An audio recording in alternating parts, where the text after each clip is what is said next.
Welcome back to another Blacktastic episode of the People Before Politics show, Sunday Rundown, powered by Black Westchester Magazine.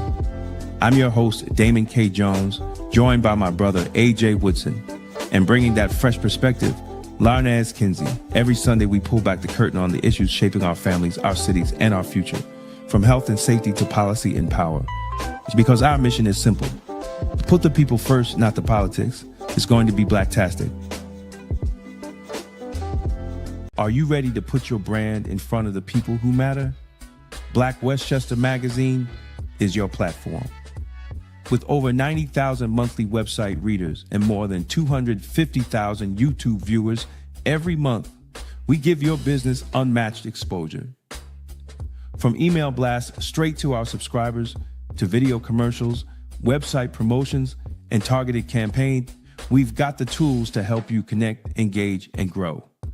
Whether you're a local business, a national brand, a rising entrepreneur, or just promoting an upcoming event, Black Westchester is where culture, community, and commerce meet. Contact us today or scan the QR code and start building with us. Don't just advertise, be part of the movement, be part of Black Westchester, be Blacktastic. Black America first. Yeah, Black America first. Fix the house, fix the fam, let the blessings burst. Own the land. Black Westchester's New Spring 2026 e-paper is now available, featuring the life and legacy of Bob Law, breaking news, and stories that matter to our community. Read it now at blackwestchester.com. Got a sweet tooth? Come to Cupcake Cutie Boutique in Mount Vernon, where every day is a reason to celebrate. Fresh homemade cupcakes baked with love. Stop by 8 South 6th Avenue and taste the cuteness today. Peace and blessings, everybody. Welcome, welcome, welcome. Yo, real quick, yo, that graphic for the newspaper for the current issue, yo, I got it, because I watch it on my TV. I got it playing on my TV. Yo, that pops. Like, I mean, yo, that is so crisp.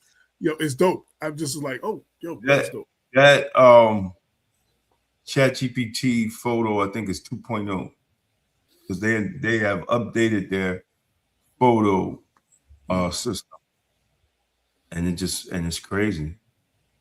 It's just insane, You got the paid version? Huh? You got the paid version? Yeah. It's a difference. It's a difference. Yeah. I got the paid version. I didn't know because once I signed in, I was like, pay. I got the paid version of Grok. I got the paid version of Claude. Mm-hmm. And that's it. That's paid version of Grammarly. I think that's my and the paid version of 11 Labs. So I think that's my repertoire. That's what's up. Yeah, because you be spitting them out. Oh, and I got the paid version of Suno. That's crazy. What's that? Suno, what's that? You just make music. Oh, that's how you be coming out with the songs. It's insane. It's insane. Yo, he played something for me, Larnaz, when we went to we was giving the paper out on Saturday. I was like, yo, is that Kurt Franklin in the background? Is that Kurt Franklin? I'm like, I don't know. I was like, yo, people gonna think that like that's that. You know how Kurt Franklin got the ad libs in the back. You know what I'm saying? On his record. I was like, yo, people gonna think that's the new Kurt Franklin. I'm telling you. No, that Suno is that. Let me tell you, that's Suno. And Charles had sent me one. Charles Billups, this dude on YouTube. He make nothing. His whole page is jazz music through air. Insane. Insane. I don't know what the record. I mean, I know they in court right now with Suno. All the major record labels are in court right now with Suno. I think 2 of them settled. I'll be watching that guy. I can't think his name. The white guy. He's from the music industry. He be letting people know. But yeah, well, I mean, everything goes through a transition. That's definitely true. It just sucks when you kind of create things on a platform and you like, oh, this is dope, and then they get shut down. Yeah. Yeah. You like, how am I get my where's Yeah. it? Yeah. And even Suno, you gotta watch, because if you put the vocals in Suno, they own the rights to that shit. Like a lot of people, they just got this new thing, you put the vocals in. And I never used that. But I was watching the guy on YouTube. He's like, if you put your vocals in there, if you put your voice and the lyrics in Suno for them to make the song, they own it. It's in the agreement. He said a lot of people nobody reads. Nobody reads. They own it. They literally own it. So, you know, I was tell watching people, something else was talking about all the things you sign away because nobody reads those user agreements for anything. You just be like going to the bottom, click, okay, go ahead. You have no idea what you signed away, and you will find out eventually later. Yeah. So I mean, you could use it for commercial use and stuff like that. I ain't trying to sell it. You know, as long as I can put it on YouTube, I really don't care. You know, but I'm not. You know, I ain't trying to be. I'm not trying to do concerts. That's not my thing. Well, if everybody tuned in, you are tuned into the latest episode of Black Westchester Presents, the People Before Politics radio show, simulcasting live every Sunday 6 to 8 on Facebook, LinkedIn, YouTube, X, and wherever else they allow us to stream. You know what I'm saying? We're going to pop up everywhere. I am AJ Woodson, my partner in crime, Damon K. Jones, and the Lopez. You know what I'm saying? And this is how we get down. You see, real talk for the community. You know what I'm saying? We just kicking it. We talk about the latest issues. The current issue of the newspaper is out. It's in the streets. Check it out. Really, really dope. Dope issue. Make sure you get it. If you need copies for your event or whatever, make sure you hit us. I still got copies left. You know what I'm saying? Word up. And thanks to everybody who's helping get them copies out. That's it, right? Real quick. Yesterday was a crazy day. How was the show? Let's start off with the show. Y'all went to the Broadway show. So shout out to my man David Goodson, a photographer. He writes. He used to be down with Amsterdam News before they decided to appeal to the New Harlem. But me and him used to get down back in the what now? Is what you say? Before Amsterdam News tried to appeal to the New Harlem. Oh, okay. Which ain't us. That's not us. They're trying to appeal to the New Harlem.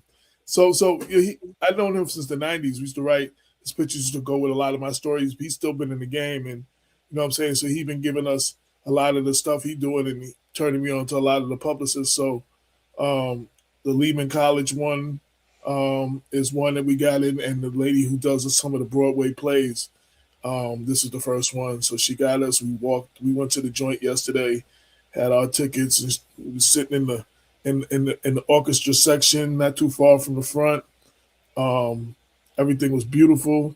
I'm gonna let Larnez start off with what she thought of the play. The play was August Wilson's Joe Turner's Coming Gone. We both wrote a review. I put her reviews on blackwestchester.com. My review is on my Substack, and there's a link on both of them to the other one.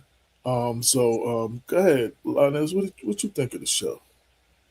Well, first of all, Taraji P. Henson and Cedric did their thing. Like, I was surprised. They didn't push. They was just it. Like, they held the moment. They made us lean in. I was listening deep. I don't know. AJ was talking to me. It was like, what does this mean? And I was in it. I was there. So it made me reflect on actually what we're into, what we're going through now. And the play itself is based in 1911. Right. So it was really powerful to see. You know, I love August Wilson. It's powerful to see actors, current actors in movies actually be on a stage and take on this role and do it on a daily basis. It's a different kind. It hit different. It just hit different. But the performance was great. The seats were great. The night was great. My whole day was great.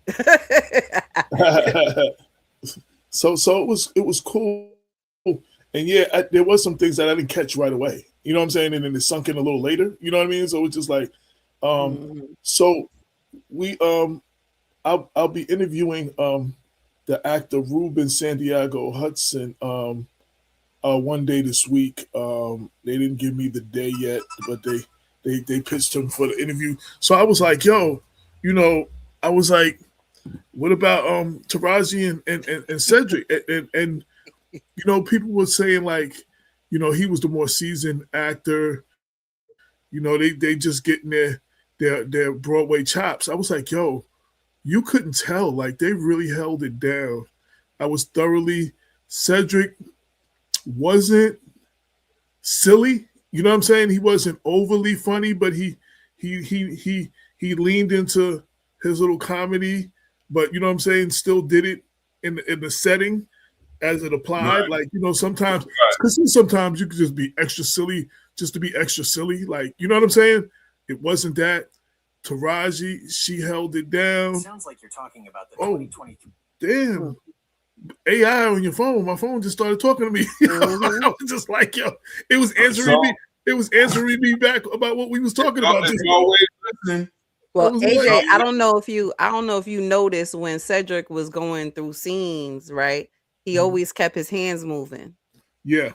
You understand? Yeah. So I don't know if you even picked that up, right? Because even though he didn't have certain lines in the scene, he was carrying a certain emotion to support what was going on in the scene. It was deep. It was deep. You heard me say when and we're not gonna tell too much because a lot of people read our reviews and they tell me they coming to New York to see it. My friends from Atlanta was like, oh, they read the review and they were like, yo, got on the line and it was like, yo, I'll be out there in June. I'm coming for the June show. Like, but so the scene, so just this one scene where old boy pulled out the knife. And I remember, and I said to you, what does Cedric have in his hand? Like at some point you thought he was about to do something, like he was about to like, you know, jump him or take the, you know, disarm him or something. I said, yo, he got something in his hand. He about to do something. Like, remember I kept telling you because he was moving like he was about to do something, you know, and but I was like, Taraji, I was impressed. You know, sometimes she do those, you know, sister girl roles like Empire and stuff like that. You know, she get typecast, but so you don't realize her range. You don't realize her range. And playing this character, playing Bertha, she really rocked. You know what I'm saying? And she leaned into that. And like you said, this was set in the 1911. So August Wilson has 10 plays that all are in Pittsburgh, and they like a decade, the 1900s, 1910, the next one. This is the second in the line. The next one after this, which is 1920 something, is Ma Rainey. I forgot what the whole title of it, but Ma Rainey is the next one in line. That's the only other play I seen, and it was like, yo, I'm really feeling August Wilson. Like I'm new to the whole. I knew the name. I really hadn't really been up on him like everybody else, and I'm glad I didn't because it was like refreshing to discover him. Like, you know what I'm saying? Like, you know, to discover his work really firsthand for the first time. So it's definitely, we definitely recommend it. Like I said, I know a lot of people. And then my man Reggie from the Black Firefighters in Yonkers, Damon, he just sent me a picture after reading the review, holding his playbill. He's like, I seen it too. Like, people is going. And the line was ridiculous when we first got there. I was like, yo. Yeah, it was. It Yeah, was. you thought they was giving something away free. That line was so long. But you know when I so this is the third August Wilson play that I've seen, and you know, mental health within our community is such a outcast, right? But like you saw yesterday when we were watching it, even in 1911, it was something that we were dealing with and still didn't have the tools or the language or the right resources to deal with it properly. As I don't want to tell this whole story, but yeah, anybody that knows August Wilson, it usually has a person dealing with connection, dealing with family trauma, dealing with separation, dealing with slavery and being ripped from your family, and actually kind of weighing those things that you have to continuously move forward because that's what everybody's telling us to do, and you can't stay still, but holding the weight of it. And I love the way August Wilson kind of unravels it. And the different individuals in the play, they all were searching for something, and you know their story, and it was so intertwined and overlapping, and it was out, man. It was, and so this is gonna be the first of many. We're gonna do some more reviews like this, and we're gonna go to, you know, once we send our reviews into the publicists, we should be going to a lot more of the Black plays, you know. We were talking about that, Damon. We were talking about just doing like a segment, like, you know how we did the show where we did a show on sinners. We talking about maybe me and her, we doing a little we review certain Black movies and Black plays and Black stuff. We have like a little segment, like you have your all week, you got little segments all week, and we do a little half an hour segment one of the days that you don't have. Absolutely. So we were talking about maybe doing something like that. We need to do old and new movies because it's a lot of Black folk. Absolutely. And I say folk that have not seen a lot of Black historical films. Right. And it's young, even kids. Like, I'll say kids because I feel like I'm old now, but in their 20s, they never seen Cornbread Earl and Me. What? Yo, I didn't see that. Yo, Damon, I was making references to Claudine, and and Brenda's daughter was like, "What's that?" Like, I was just like, you know what I'm saying? It's like, you know, it's just like, yo, you know, so, and it's funny you said that. I'm glad you said that because I've been taking a lot of old, like some of the old albums and reviewing them now. Like I did Chico DeBarge recently, you know what I'm saying? I did the 36th year anniversary of Public Enemy. So, you know what I'm saying? So people, so what's great about what you're saying, so people will discover it for the first time. And a lot of people our age sometimes will rediscover it. You know what I'm saying? Like, you know, so yeah, we're gonna come up with a nice little title for the segment and just review and do some reviews and stuff like that. That's gonna be really dope. So yeah, look out for the Ruben Santiago Hudson interview. Do it. It won't be live. I'll just record it and then put it up and you know, in an article or something. So that's coming soon. Before I go any further, happy birthday to Black Westchester Mistress of Information, Brenda L. Crump. It's her birthday today. Oh, it's her birthday. Happy birthday. Yeah, it's her birthday today. So, you know what I mean? So, happy birthday to her. So back, Larnett, so you don't know the joke. So there'd be times where me and Damon, we'd be in the studio back then. We was in the studio. You know, we'd be talking about something and somebody'd be like, yeah, Damon be like, yeah, there was a book by so-and-so and so. We couldn't think of it. And next thing you know, it comes across the screen. She done looked it up and she done gave us the information. So we was telling you when it came out, where it was published and all that. A lot of that stuff came from her. People didn't know behind the scenes. She was feeding us the information. So like, yeah, she was always holding us down. So shout out to her. You know what I'm saying? She's a big advocate for the students and schools and stuff like that. So shout out to her. Today's her birthday. Well, she got a good birthday because my oldest daughter is born today. She turned 28. So. Oh, okay. Yeah, well, happy birthday. Happy birthday. So Miss Crump is just a couple years older than 28, but just a couple more years older than 28. Word up. Shout out to Information Man Shows at Peace and Respect. Look like a new listener. I've never seen you before, but welcome to the show. And CKH937610. Don't know what your real name, but you are a loyal listener who's on every week and comments. And so welcome to the show. Welcome to everybody else in the show. Also, do me a favor, if you're watching this on YouTube, make sure you right now click like. If you haven't already, click subscribe. If you like what you hear, leave your comments and hit share and share it with everybody else so we can continue to broaden our brand and, you know what I'm saying, and reach more people. So that's the one way you can support. Like, you don't cost you nothing to support that way. So appreciate it. He said shared it already. Appreciate you. Thank you. Thank you. Yeah.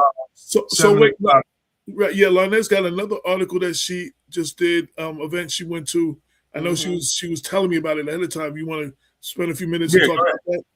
Yeah, absolutely. Sure. So Saturday morning, 9 a.m., I drove up to Kensico Dam Plaza. Kensico Dam Plaza. You know I'm a tourist. Right. And I met Girl Track, right? And they are a group of women who walk 2.5 miles once a week on Saturdays. And I didn't expect for it to affect me the way it did, right? It was simple. It was small. There were about 8 women who were there, but just being in community, moving, breathing, it felt slow. And I felt connected in the space. We had great conversations. If you want to know more about my experience, if you want to show up and support what they're doing, because they're out there every Saturday, you can check out all the information in Sisters in Step. And that's the article that I just wrote about the outing. And yeah, I think that's everything. But it was great. I've never been to that part of Westchester. The scenery was great. You know, I had to give a little water to the forest for libation because I was walking through and it was holding some of my thoughts and stuff. But yeah, it was beautiful. Yeah, they have a bunch of stuff up there, like an African American Day festival or something, whatever. Yeah, I'm going to that. I took a picture. With a bunch of vendors. 1 year, me and Damon and Sandra Blackwell of Westchester County Press and Justin Waters and a few other blacks in media, local. We were all honored up there. About 10 years ago. Gee whiz. Yeah, about 10.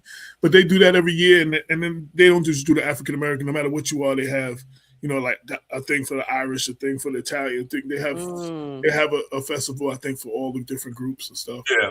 Mm-hmm. Yeah. So well, the park is beautiful. The dam is beautiful. I was a real tourist. I was stopping at every statue, reading. I was taking pictures.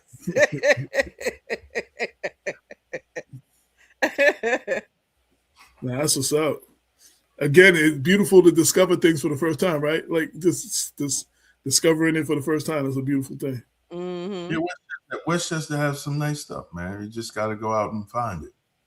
And there's a lot of the stuff people are like, oh, I got no money. There's so many things you can go that cost you very little and so many things to see that we don't even know. Mm-hmm. And there's Black history here that we don't even know. Like we don't know, we pass by it, we don't visit it, we don't even understand the history that has happened on this area, the 914 area we live in. We don't even know all the history that happened here. All right. Yeah, I went to hip hop bingo. Very interesting. Hip hop R&B bingo. Yeah, you were telling me. You said you was trying to get through. You said you got to get up there in time to see if all the tickets are sold or something. Yeah. My wife late as usual. Walking in strong J, 30 minutes late. But at the end of the day, you had to make an appearance, Damon, queens are never late, sir. They right on time. No, they're late when the king is paying for the ticket. Absolutely. When the king pays for the tickets, the queen is late. When the queen pays for her own ticket, she's on time whenever she gets there. Let's make that clear. Let's set the record straight. Okay. Okay. It's always divine timing. It's always divine. So you might think. Listen, let me tell you something. Ain't never divine timing with my pocket. Right? I'm happy she because she alive. Other than that, you late. And sometimes you fucking late. Then sometimes. Yeah, some people don't play that. Some people don't play that. My dude Dave, that hooked us up. He said he went to, one of the Knicks games, and he was taking his girl, and she was meeting him there. He said, "Okay, she had me miss the national anthem. That's cool. But when you had me miss part of the first quarter, he said, I got to leave you." He said, "I'm not missing the tempo." He's like, he went inside, and she's like, she coming to text him like a half an hour later, like it was second quarter. Exactly. Yeah. And this is what I try to explain. I try to explain to my wife. She's like, "Oh, I've been there before." Now, I am the one that pays. So I said, "When have you been to the winery in Hudson Valley?" Because I've never been there. Oh. I said, "Okay, well, she said she'd been there, And it was 30 minutes away from me. I don't know how she thought it was 30 minutes away from Mount Vernon. You not 30 minutes away, man. Ask Bob. Me and Bob took that trip. Bob was like, "Where does David live?" Far enough away from you niggas. That's where I live. Far enough away from all these niggas. But anyway, so when she finally put it in the GPS from Mount Vernon, it was an hour. I said, "Well, that's what But, these days in 2026, man, we don't know a goddamn thing. We don't know nothing when you're talking to a woman. You don't know nothing. So, okay, the 30 minutes went to an hour. And she strolled in there, Strong J, at 1:45. No, maybe later than that. Because of her hour. Then she got lost. But anyway, I had a couple of drinks. I didn't play bingo. I just enjoyed the music. Because the way they was doing it was too much work. I was like, nah, I'm just going to drink. Enjoy. I'm just going to drink and enjoy. I'm just going to have a couple of drinks and enjoy the music. But it was nice. This was yesterday? This was today. Oh, okay. Today. Oh, because I was talking about you yesterday. I was like, I'm working on an article when I get home. That's if David didn't stop at Anthony's, get a little lit, and go home and crash. Man, I came home, man. Listen, let me tell you something. That drive is getting harder and harder for me to make. So I don't even make no more detours. I just come straight home, bro. Because I don't know how people do it. I don't know how people do it. Well, but it was nice to see, but it was black people up here. Like for somebody that got some money to burn, to do something up here for black folks, you're gonna be a millionaire. Because it's a lot of black folks up here. They just do Montika just called me before the show started. They're doing something at the brewery over here. She was like, "Oh, it's a whole bunch of black people." I was like, "Yeah." You get shocked when you see a whole bunch of black people in one day. Up there, you're like, "What's going on? What happened?" Where the black people come from? Yo, there was a comedy show with Capone was up here. Okay. And he got on stage. He was like, "Yo, I would never think there was this many black people." He got on stage. He's like, "Where did y'all come from?"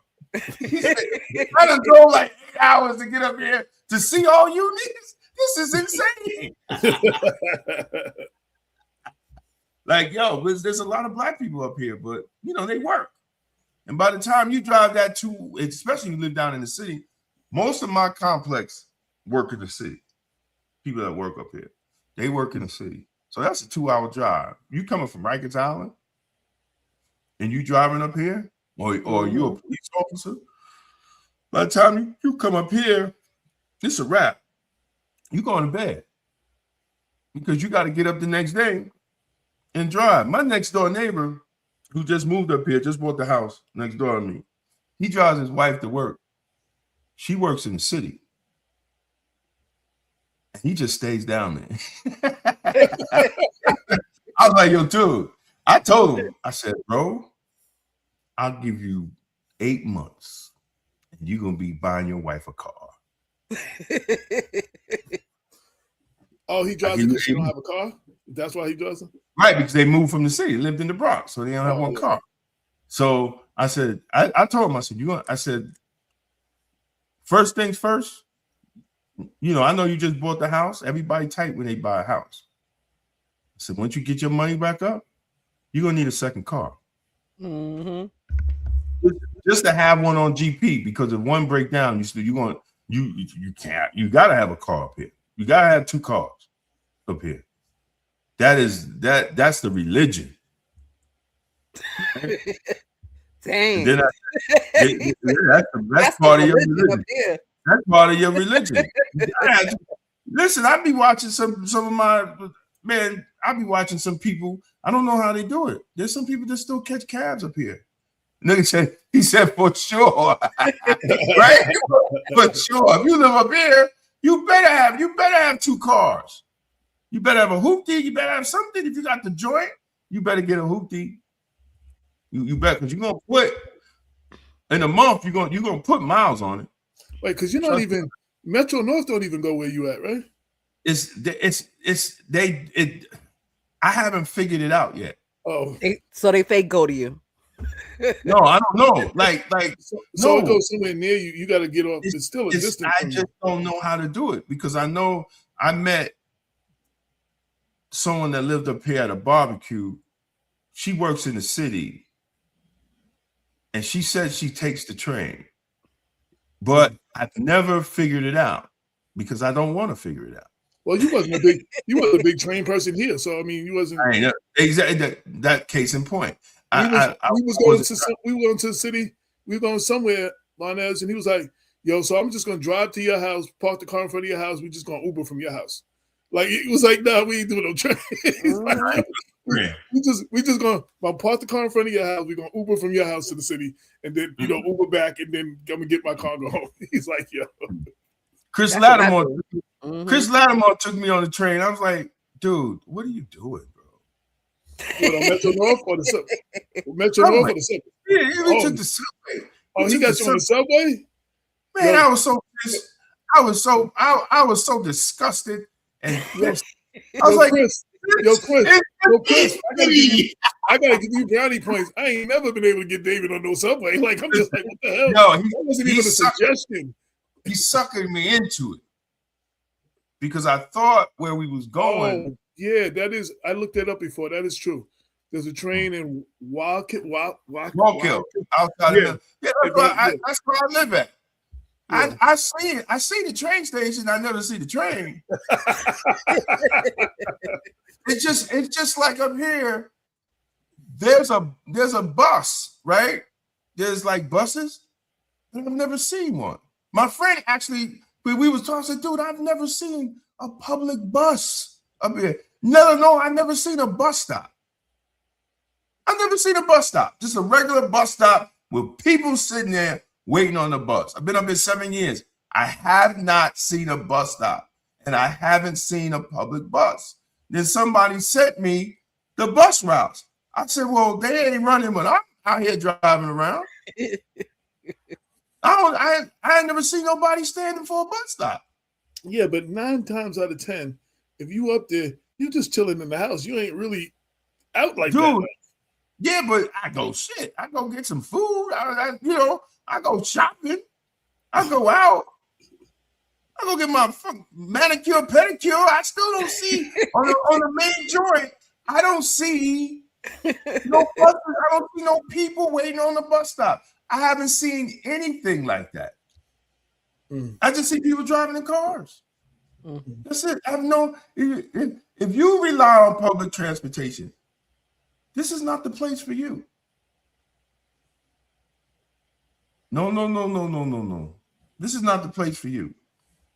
This is not the place for you. One of my next door neighbors, she didn't have to get in the car because them cabs were killing her.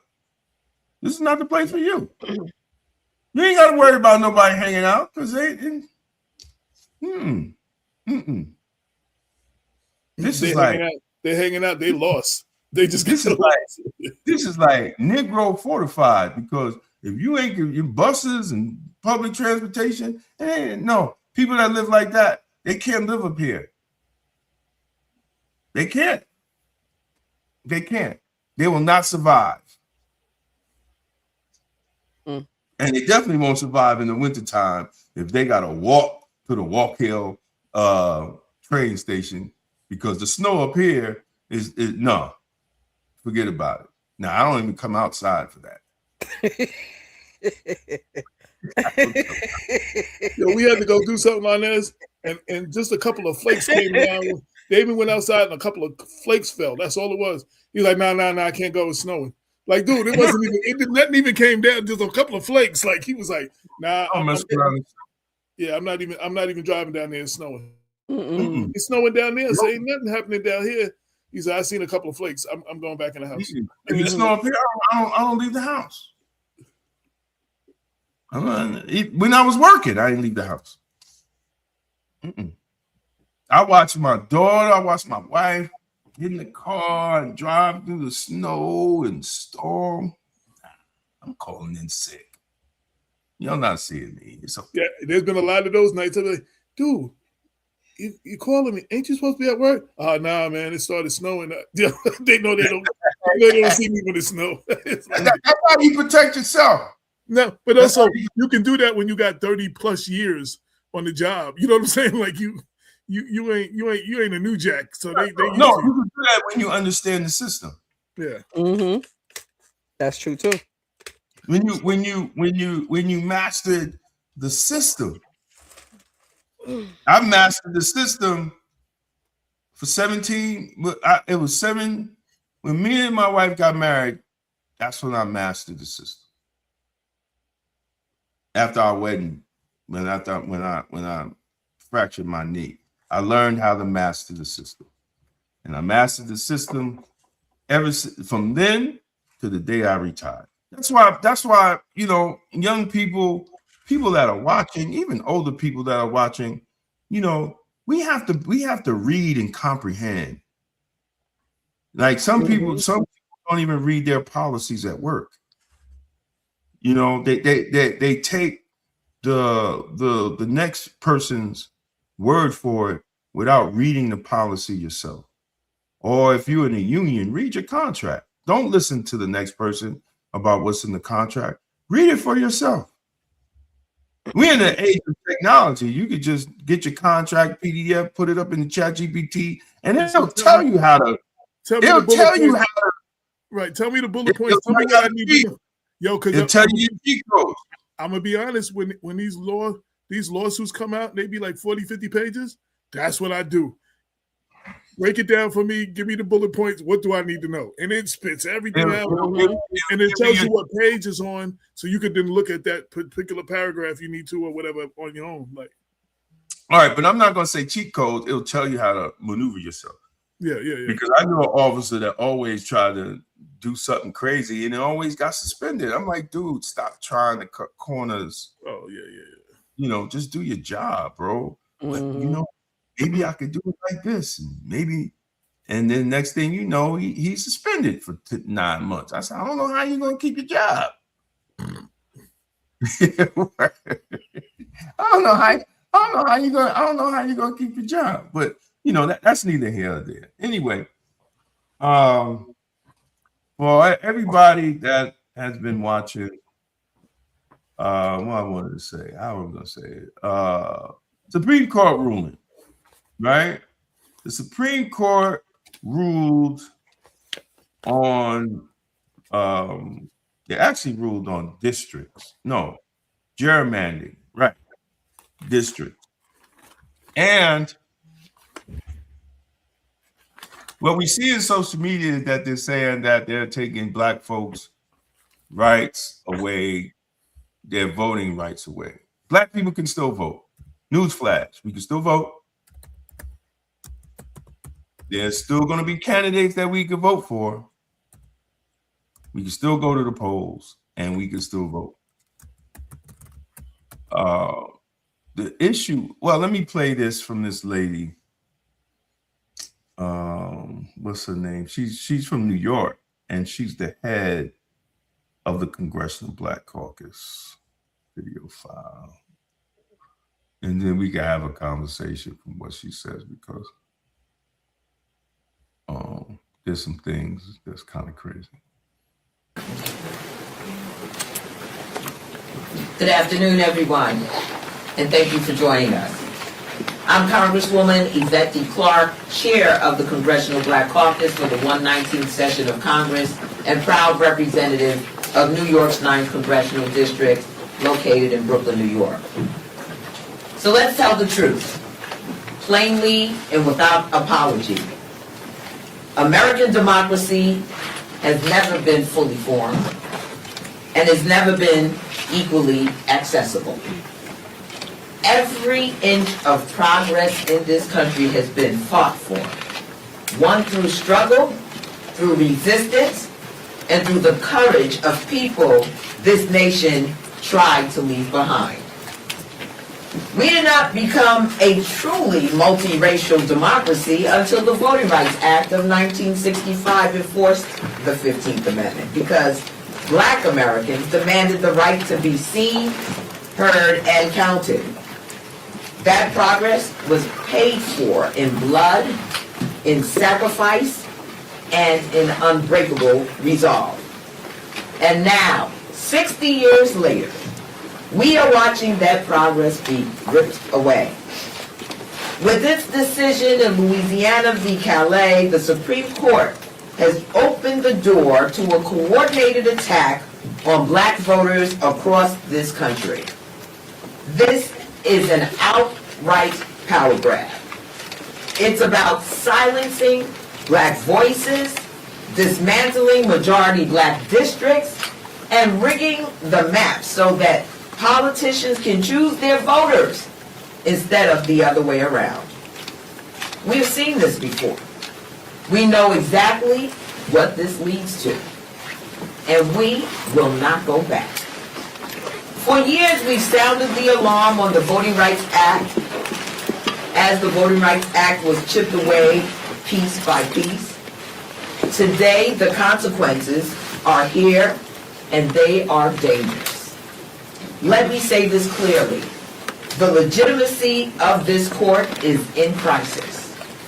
This is not the court of Thurgood Marshall. This is not the court of that delivered Brown v. Board of Education. This is not the court that expanded freedom and moved this nation closer to its ideals. This is a court that is turning back its back on that legacy and on the people it is supposed to serve. But we're not powerless, and we're not backing down. The Congressional Black Caucus is prepared to take any measure necessary to protect black voters in this country. We are demanding an immediate vote on the John Lewis Voting Rights Advancement Act, and we will not accept delay, obstruction, or excuses.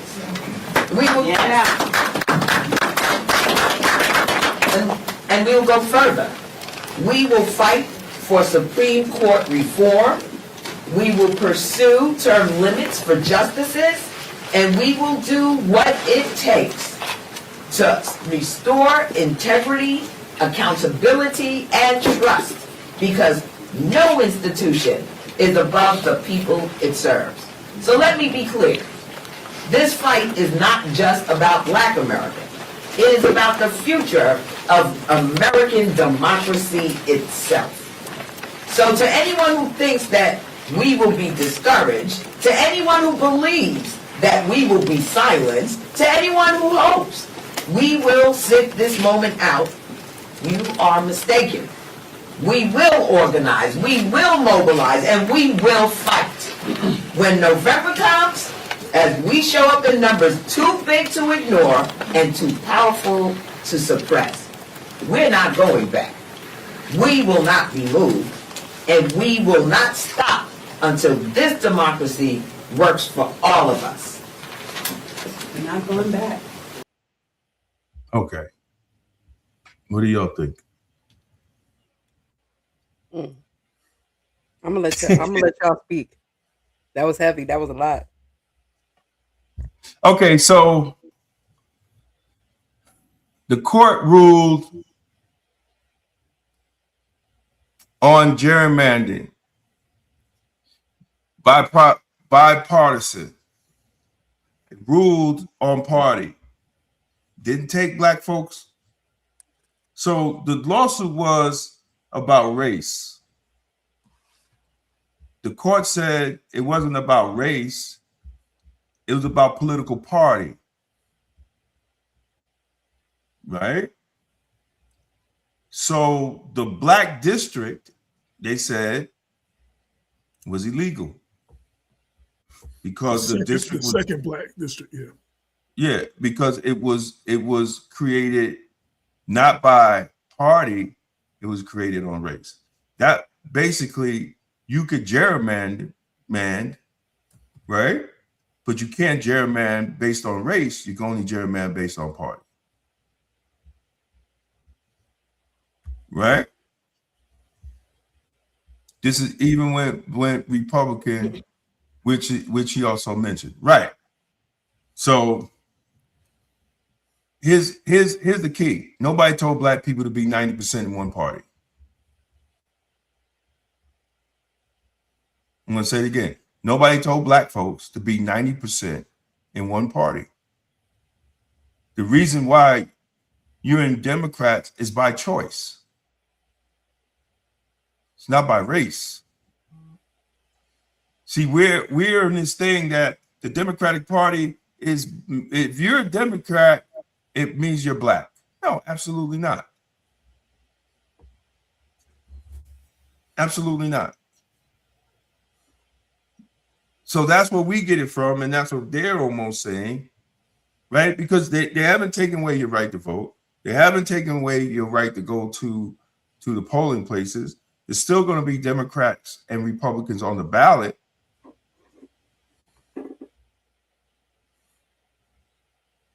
But New York does the same thing. I don't understand. So what's the problem? Matter of fact, New York gerrymandered their districts to knock out the two first black congressmen, Jamal Bowman and Mondaire Jones. So wait. So you said that wrong, no, but they. Well, how did I say it wrong? No, they didn't do it to do that. That was the. What do you mean they didn't do it to do it? Wait, you talking about Mondaire Jones? Listen. You talking about 16 and 17? They Listen. did it. They did it to get rid of the blacks because Lattimore, he wasn't announcing he was running until the districts was changed. Come on, bro. You know, wait. Stop. I was reporting this, man. I know what I'm talking about. So first, they knocked out the black man. Let's make it clear. Okay, that's the unintended. Can I talk? So that's the unintended consequences. First, the Democrats got their hands caught in the cookie jar by trying to gerrymander the redistricting. A Republican challenged it and set what they call a master to redo it. And the redistricting, which is a result of what the Democrats did, who already had the majority. They didn't really have to do what they did because they had 7 out of 10 districts or 8 out of 10 districts. We're not talking about that. Wait. Can I finish? Mm-hmm. This is what happened. Because they did that, and because the Republicans challenged that, then the master that they put in, they call it a master. I hate using the word master, I'll be honest. So the master they put in basically redistrict, and the result of the redistricting is what knocked out, which weakened the power of the black vote in the 16th district. And listen, if the Democrats didn't do what they did first, none of this happens. No. But they were going to do that regardless. What they did to 16 and 17, that's what they was doing regardless. Because that was the advantage. That was the advantage. And if you look up what Lattimore said, he was basically basing his campaign on the districts, whether they were changing, because he knew. But still, what you're saying is part two. Part one is what they did that caused part two. No. You got to tell the whole story. You got to tell the whole story. No, they still get the blame. I don't get the blame is where but listen, Damon, you're not listening. Nobody's disagreeing with you. I'm blaming Democrats too. Like sometimes sometimes when I try to add to what you're saying, you just tune out. No, but I'm not listening. I'm agreeing. All right. Wait, let me finish. I'm agreeing. This is all because of what Democrats did. Okay. And this is a result. And my point is this: where was the outrage then? Let's just get to the bottom point. This sister here is from New York. Where was the outrage then? Where was the outrage when they lessened the black vote and increased the white vote in District 16 and District 17? Because ultimately they end up losing the district to a Republican 17. So where was the what the redistricting actually did, the final redistricting, it actually ended up putting where Mondier lives in 16. So Jamal and Mondier would have had to run against each other because his address now was in 16 where it was in 17 before. That was the beginning of it, which opened the door to Lawler and all of them to come in. Well, opened the door to Sean Patrick Mahoney. Opened the door to Sean Patrick Mahoney, who ran on a different district to then try to do 17. Well, how did Mondier run in the city? Huh? We're not talking about you're mixing things up. No. Yeah. What I'm saying is, why couldn't Mondier run in 17? Because he ran in the city. Did he have a apartment? No, he should have ran in 17. He bowed down to the DCC. Sean Patrick Mahoney, with that, I hope I'm pronouncing the last name right, decided to run in his district, and because he's the DCC, I guess that's the head dude in the Democratic Party. He then was at first going to challenge Jamal, and then he allowed himself to get talked into to some district in the city, which I don't know what the hell he was thinking. So that's a whole nother story. He thought that's a whole nother story. That's a whole nother story. That's a whole nother story. He thought that because he was gay and he was running in the gay district. The stone cold, whatever. He thought he thought because the district is basically a gay district, right? He thought because he was gay that he was going to have an advantage. Stonewall, was that it? Yeah, the Stonewall district. That he was going to have an advantage. But guess what? Those gay white folks voted for a straight white man.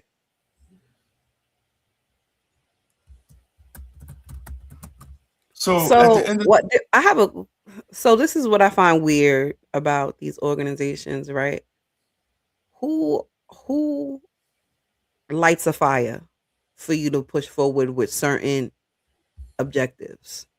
Because clearly our history has plenty proof of references for us to understand and know what it feels like for things to be shifting in the wrong path, we'll say. Why we so slow to initiate? Why we so slow? Initiate what? Some type of a kickback. Some type of I'm standing up. So standing up for what? Wait. This is exactly what they tried to do. The Republicans were known for gerrymandering and stuff all over the country. The Democrats who had a stronghold tried to play the Republicans' game and tried to do what the Republicans did, and they lost because no. The Democrats been gerrymandering. If you look at all the states, they all gerrymander. So everybody's playing the gerrymandering game at this point. The Democrats been gerrymandering, bro. They've been doing it, they've been doing it hard here in New York. You know, I mean, it's the chickens are coming home to roost. Now with this ruling, everybody's going to gerrymander. Well, I see the first part of our guest has just come up. But the bottom line with all of this, and to say this with everything else, laws change all the time. The point is we as a people have to, read and find out how to navigate through this, and how do we still succeed in this new situation, and until it can be changed if it needs to be changed. But how do we just, it happens, and we, after the fact, we try to be, reactive. You know what I'm saying? Like so what does that mean for us? How do we navigate through that now? How do we see any kind of success through that now? That is what needs to be done right now. Talking about something, you can't change it right now. We have to. How do you navigate through it? How do you still find success for your people in it? Because that's what it is. That's the law right now. It goes back to your interests. We don't vote our interests. We vote party. Whether the party is against our interests. Child of God said it. He said we are in reset mode. We're gonna have to reset. We're gonna have to reset how Black people look at politics. And that's what I'm saying. How do we, from representation to outcomes? We gotta start looking at outcomes. How do we? The hell how do we navigate through this new situation? Right. How do we find? Well, we're gonna have to navigate because as a group we're politically illiterate, and that's the way Democratic wants it. Yeah, I listen. I totally agree. I totally agree. There's going to be a great reset. If it doesn't happen now, trust me, it's going to happen in 2030. Regular Black American people coming together and figuring it out. That's what I'm saying. Yeah, that's the point I'm making. It's going to happen in 2030. Once the census hit. Do we have interest on paper or planned out? That's another thing. Bob always said the failure is not planning. He always said that's one of the biggest failures is not planning. And now that we got our two guests, I just see both of them click in. We're going to table this right now. We're going into our next segment. I'm going to set the screen up. Yeah, while he's setting that up. So yesterday there was Save Mount Vernon had a rally on the steps of City Hall, where it kind of was an open mic situation. So everybody who had something that addressed in Mount Vernon, they was able to come up and address what they needed to address. But a bulk of it was in support of Mount Vernon police officer Derek Williams, who we've covered extensively, and we'll talk more about it. But basically, he he was being fired. He was going to lose his health care. He got sick during COVID, which ended up getting sick and causing him to have kidney damage as a result of the COVID, and wasn't able to work. And now they didn't help him. Nobody helped the City Hall, the union, the police union. Nobody helped him with the paperwork to file for what he should have been filed for. And now his brother's fighting for his 207, his insurance, his 207C, everything. Basically, a lot of people dropped the ball. This brother showed up when nobody else showed up. He said yesterday, officers got these letters on why they could stay home because they were, they had these conditions and stuff and they couldn't work. He was there every day, and being there every day, he caught COVID. He showed up for Mount Vernon, and then when he needed it, Mount Vernon didn't show up for him. Basically, that sums it up. But we're going to get more into that. So we have the officer Officer Derek Williams, and we have our brother Jesse Van Loo, Save Mount Vernon, who has been on the forefront of challenging the issues in Mount Vernon and definitely not scared to speak what it is and speak truth to power. Welcome to the show, gentlemen. Thank you, Black Westchester. Appreciate it for hearing our voices again.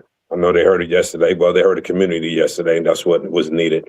Hello, Derek. How you doing? How you doing, Jess? How you doing? How you doing, Okay, everybody? all right. So Jesse, Jesse, man, it's great to finally get you on the show, brother. Yeah, you know, it's been a minute. yeah. Yesterday I did reach out to you. I said, yeah. So is my volume okay?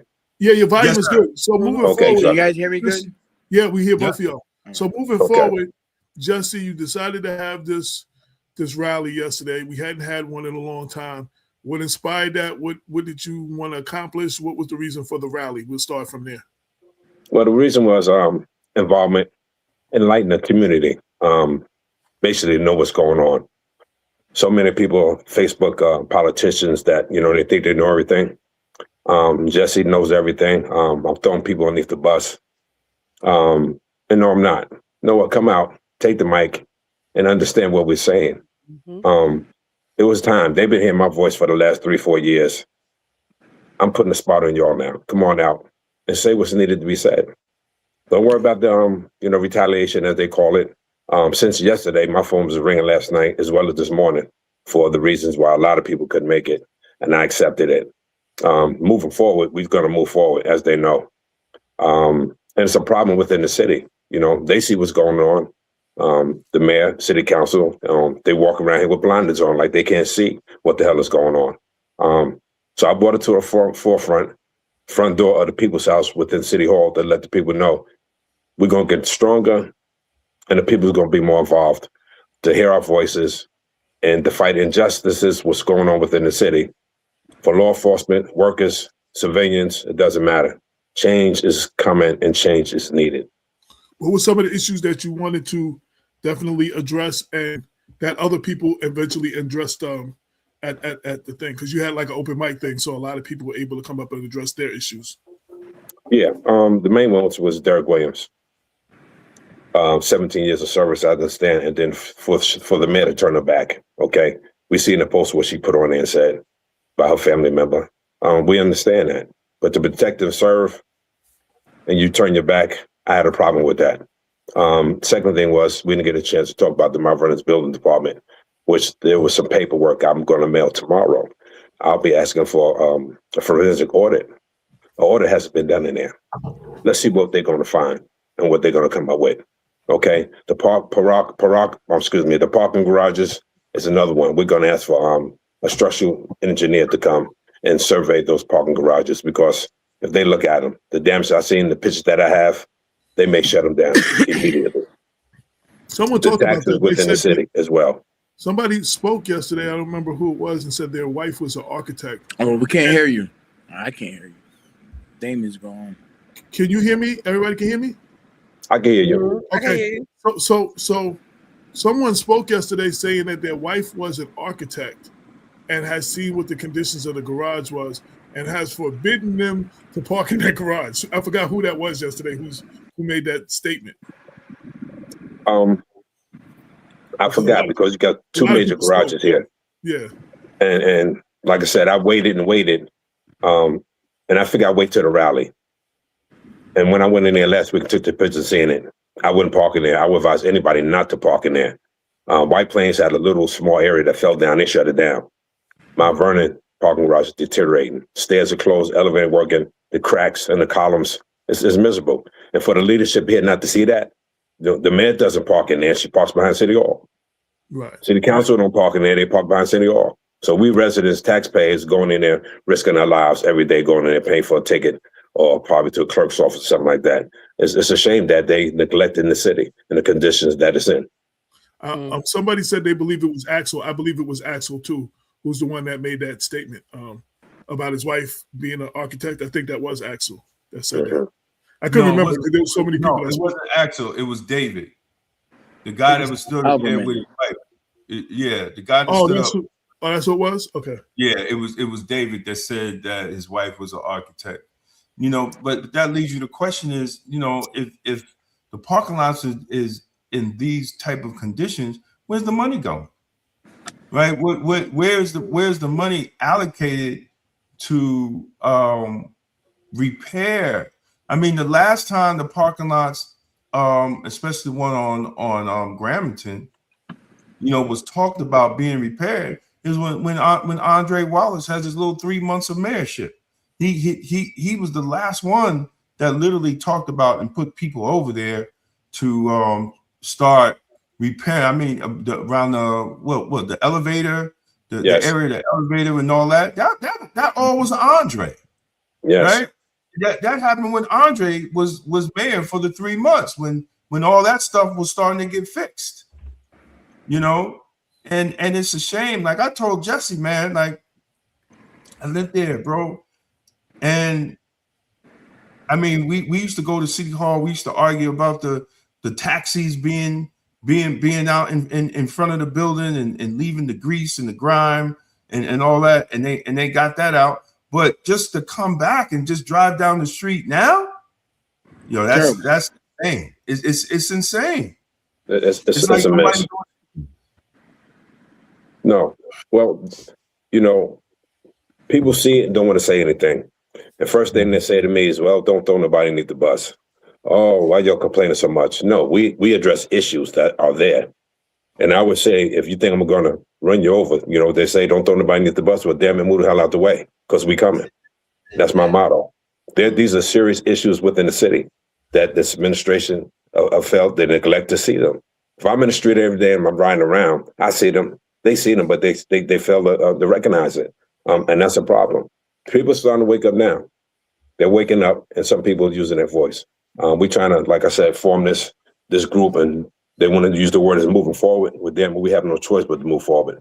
I can see the state coming here taking over this whole damn city within a year or two. A year or two, and I'm serious about that. So many people have called me homeowners about working and the taxes, double taxes, because they can't pay. There's 3 people that reached out to me this morning. They couldn't come because they're working 6 days a week now. They need Sunday to rest. She taxed them and double taxed them. Now the school board want to raise another 2.5%. I don't have the questions for them, but the city council does. City council has to stop giving the mayor everything she wants. Say no.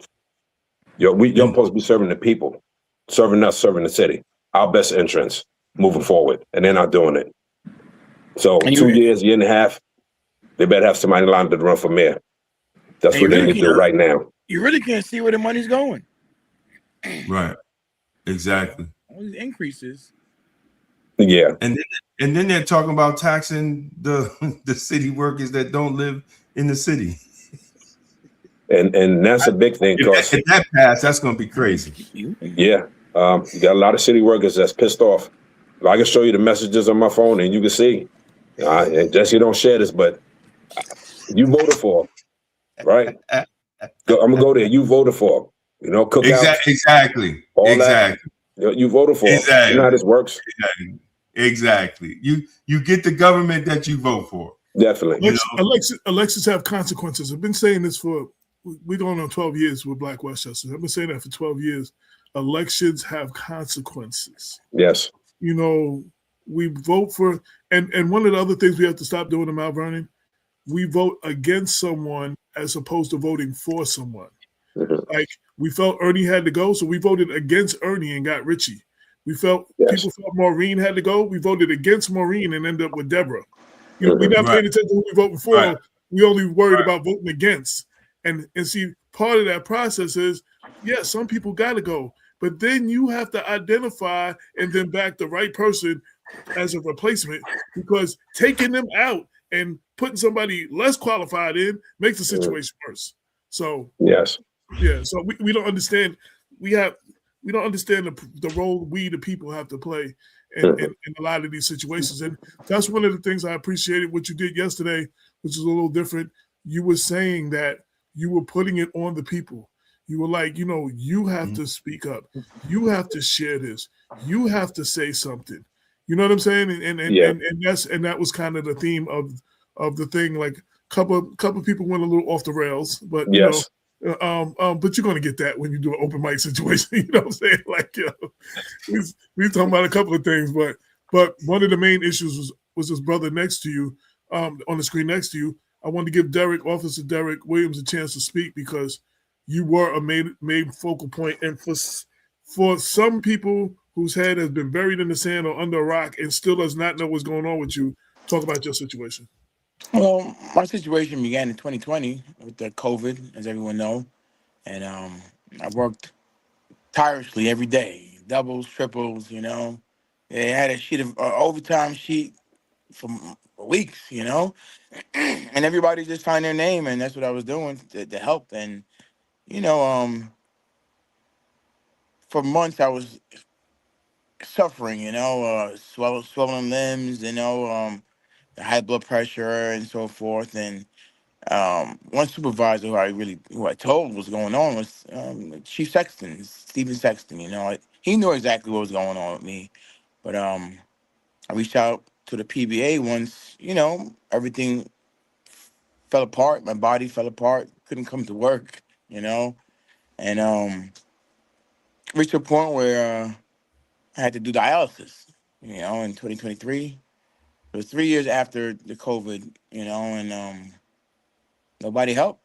Went 2 years home, and nobody from the administration called me to see how you doing. You come back to work, are you gonna retire? What's going on? Did you do this paperwork? Not a phone call from anybody. You know? So it kind of felt like I was left alone. Then I actually, my doctor says that he thinks that I can work. Gave me a note, and I called the PBA, which I was directed to the PBA, and they reached out to Commissioner Gibson, and he told me that I have to be Mhm. 100% before I return back to work.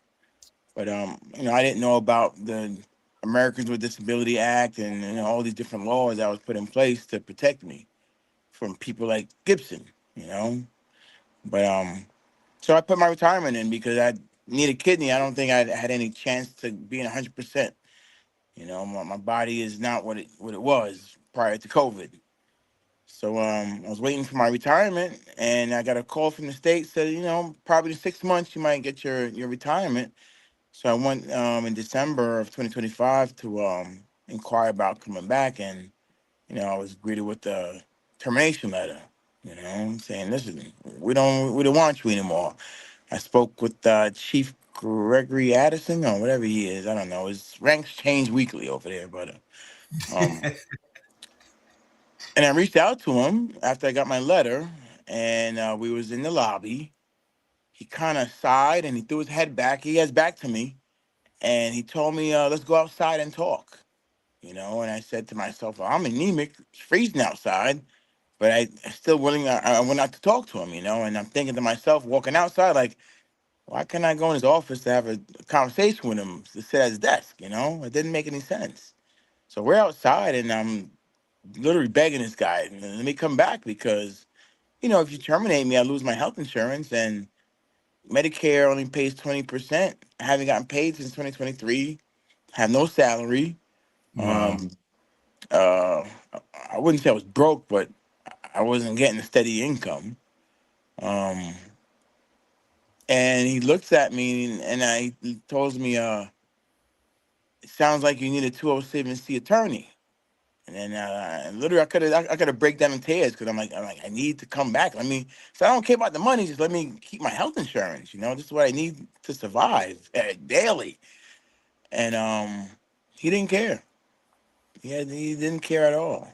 And I told him I was going to go to the media, and he said, "Do what you got to do." So I said, "Okay." That's when I reached out to Mount Vernon News Center, and I reached out to Channel 7, and I'm sure that Mary knew what was going on, and she went on Channel 7 to act like she didn't know what was going on.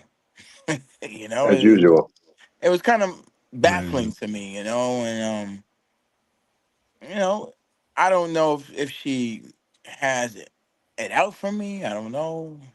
But there's some things I've been going through for the past 5 years since my father died, and it involves a substantial amount of money and property in Mount Vernon, and I didn't think why was she interjecting herself with that, but then I thought that we actually grew up on the same block.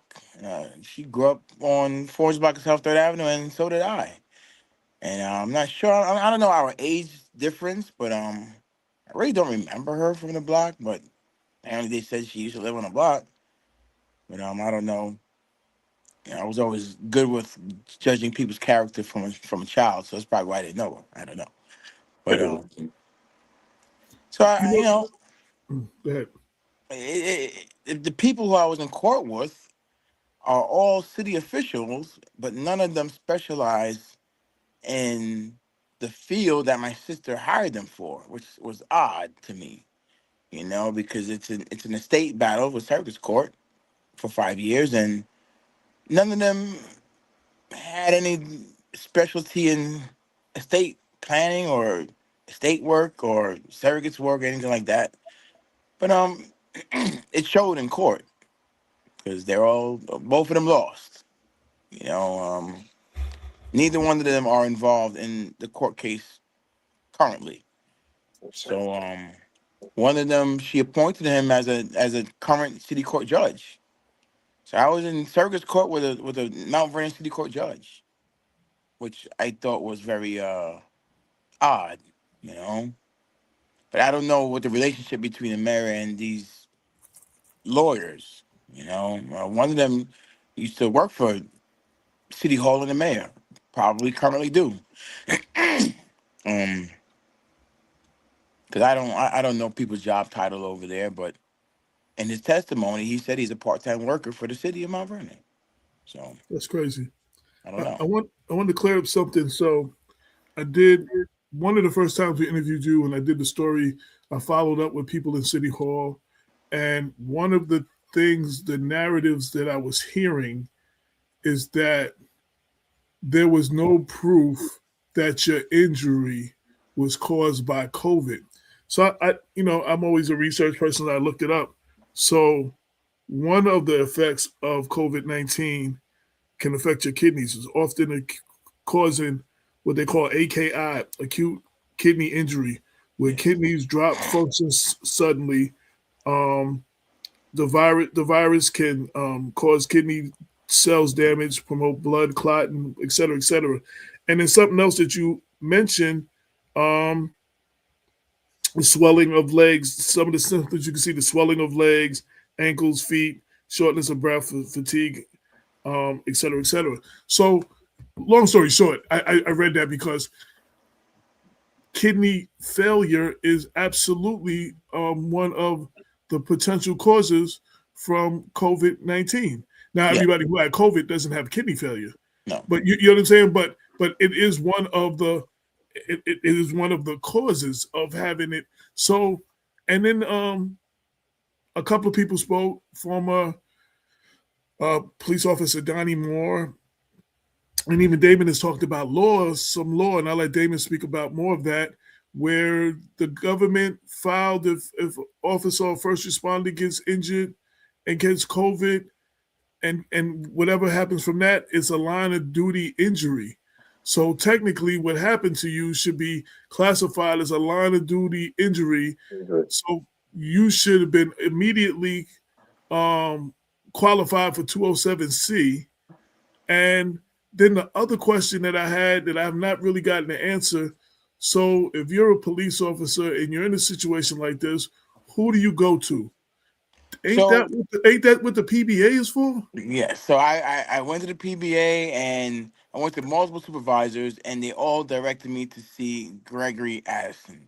He was the only person in the building that you can talk to for 207C injury. He gives the yes or no. So I never agreed with that because a person's individual judgment shouldn't take precedent over the city and That's right. city government. I believe that should have been handled by board. You understand, a review board of a group of people, not just one person. It doesn't make any sense. So he was almost like a gatekeeper, basically, for line of duty injuries. But here's the thing: is I used to bring it to his attention because one of my coworkers, Michael Paulson, he did the research himself, and he said, "Listen, Trump just passed a COVID bill that would help you. And I brought it to Gregory's attention, and he will always give you a conniving smile, and he'll say, no, your injury is not considered 207C. Your injury is considered a off-duty injury. And for months, I used to always ask him, and I used to go to other bosses, and they'll say, you got to talk to Greg. You got to talk to Greg. And I'm like, can't talk to the kid, We can't talk to him. So I was just stuck, you could even ask the PBA, Master Jojo. I even went to him multiple times. He reached out to Gibson, and he just shut it down. He said, no, he got to be 100% before he comes back. And I knew that people within that department got in trouble, and they put him inside. You had I don't even call names, but people got injured and they got promoted. People did certain things, got in trouble. They stuck them inside. That's right. They find a place for them. Well, one of the last, not this time, but the time you went, and then you and Davey went up to whatever department y'all went to inside City Hall that day, and then it started raining. One of the former officers said they actually do assign people light duty. She said when she was hurt, she personally was assigned to light duty, and she named another officer who was pregnant and was given light duty. So like they do. But I listened to words, and the first thing that I heard was from the News 7, Channel 7 interview. You said, and the words, if this is the wording they used, this is the wording you said. They said there's no light duty for me. Yeah. Right. That's how it is. Not that there's no light duty. That's what there's no light duty for you. Yeah. I don't know if that's how they told you, but this is what you said. And if they said that to you, that always struck me. So they're telling me there's no light duty for you. Not that there's no light duty. There's no light duty for you. Yeah. So it didn't make any sense because I'm an experienced officer, been there 19 years working ESU, and never had one civilian complaint against me.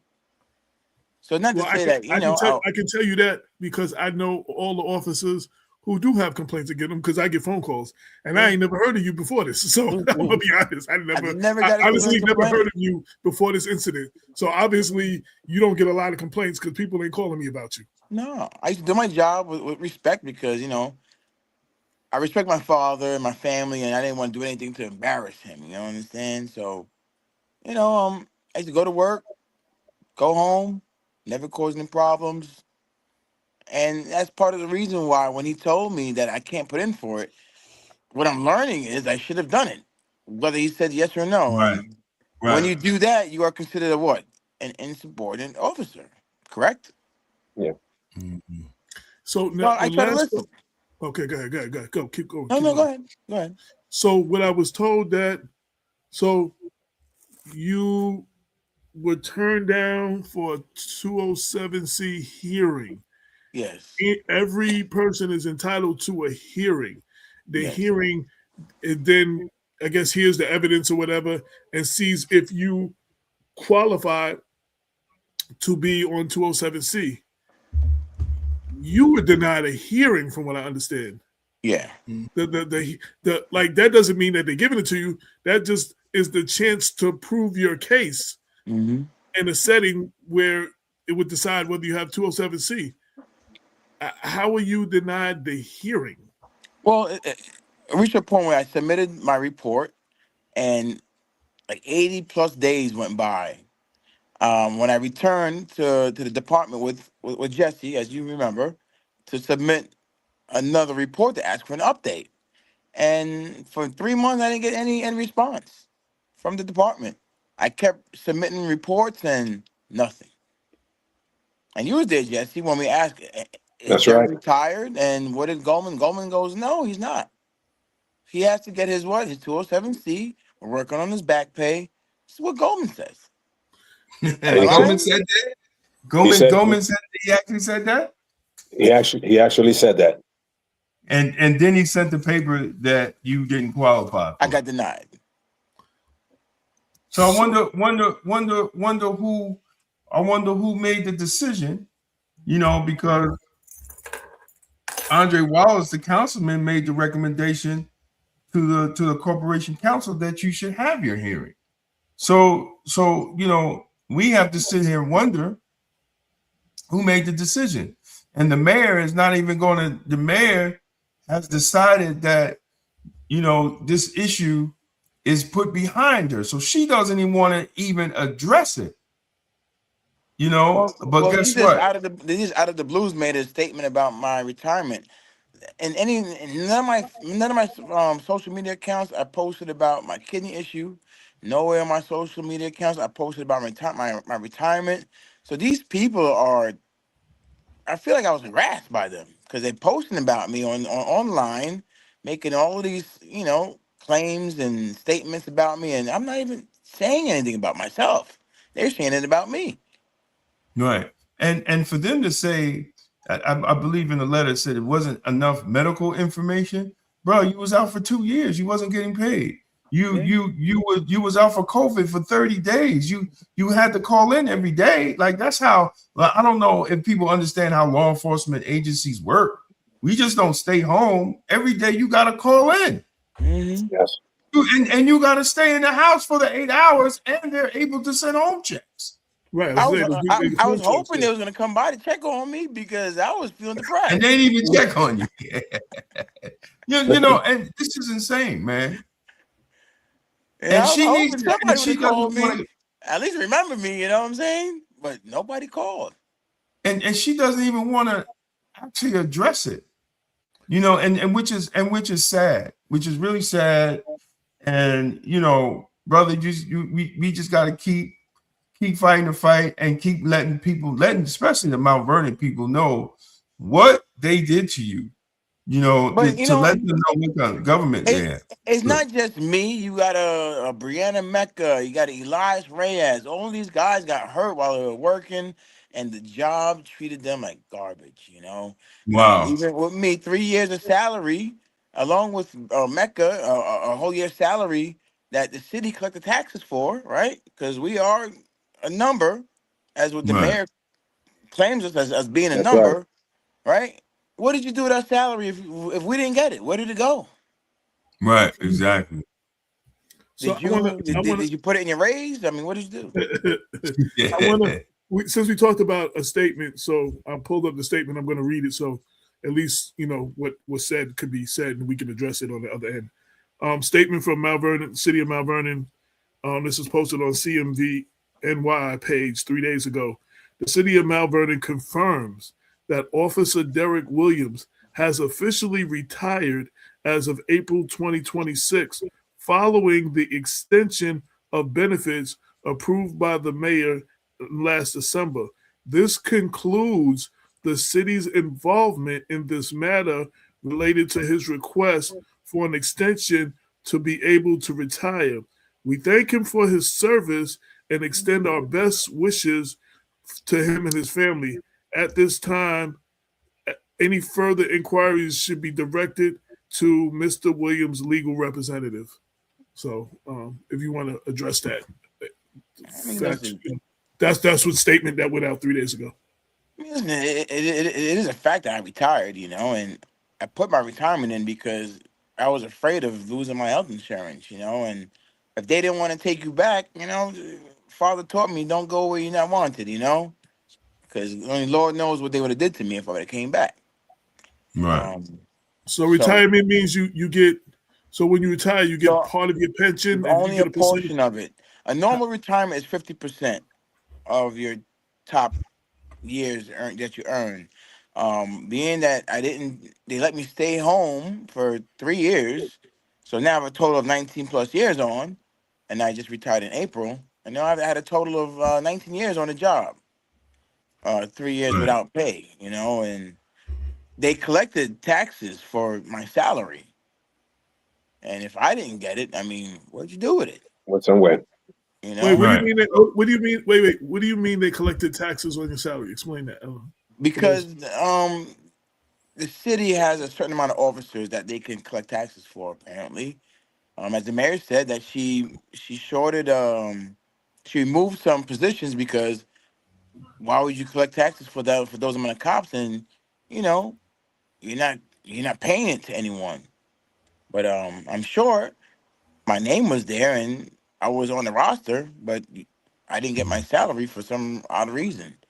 You know, he said that my injury was not line of duty, and so I can't get paid. And I said, all right, no problem. So You know, I think that we also got to understand, you know, if it's 50% at 20 years, so because he didn't get 20 years, he's penalized in his retirement. He gets so I'm only penalized. like 30%. He only's collecting 30%. 207C is 75%, it's 3/4. Yeah. Yeah. So look at the amount of money from 75% to 30% that he's missing on a monthly basis. Right? The fact to add it in the healthcare, he has to pay in more in the healthcare. According to Darren Morton, right? He would, and I had a long talk with the controller. If he went out, if he went out, retired and went out the regular way, he would only have to pay 20%. Now he's paying 70%. Of the insurance? Of the insurance? Yes. So look at the financial loss that he's taking to do that. And the only thing he asked for a hearing. If he lost, let's say he lost the 207C hearing, he'll be paying what he's paying now. But let's say if he won, they didn't even give him the opportunity to go before an arbitrator and plead his case. But there's laws put in place to protect. Exactly. When there was laws put in place that they should have done it. Because there's Trump a lot passed the COVID bill, and I fall within those few months. I had COVID within those few months. As short as it was, I fell into that bracket. So who's enforcing the policies and laws that are there to protect you? Gregory Addison. Nobody, because they all do what the mayor says. Exactly. Ultimately, Addison is the one to give the yay or nay. Well, right. But once we brought it, here's the thing. Once we brought it to the city council and they made the recommendation, who does it ultimately land on? It ultimately landed on the mayor. The mayor. Because the commissioner works at the will of the mayor. Correct. And the mayor, only thing she had to do is say, give him his hearing. They would have gave him the hearing. Yes. Because let me tell you, Goldman been doing 207C for a long time. No. Wait. Just started. No. What my point is, he was doing it when Montika got hurt. Okay. They just put Goldman back. See, I didn't know that. Right? They took Goldman out when they tried to suspend Montika when she was out on 207C. See, when I was going through my thing, it was Addison. Right. And he's the one that approved her. So Goldman he's not new to doing 207C. You understand? So if he told you that, then who told him to write that letter? Yeah. Exactly. It either had to be our affairs or it had to come from the mayor's office. Yeah. Her name is on everything. She's making those decisions, Derek. Trust me. I know. No. Just like we went to the meeting that first time. Sure. With all affairs, who came up in there? Malcolm, Jen Lackett. They all ran up in there because you had your paperwork. They wasn't ready for you to walk in there to get everything timestamped. They knew what they was doing. Time was the essence. And they was trying to stall you out. Yeah. Exactly. Well, 80 days passed, and the only reason why it came to an end and they respond when I gave Dave Clark my retirement letter from the state. Mm-hmm. And then a few days later, the mayor posted online that I retired and she has no plans for me. And that her only plan is to hope that I follow the directions for the state and whatever. I'm like, it's a bunch of bullshit. So what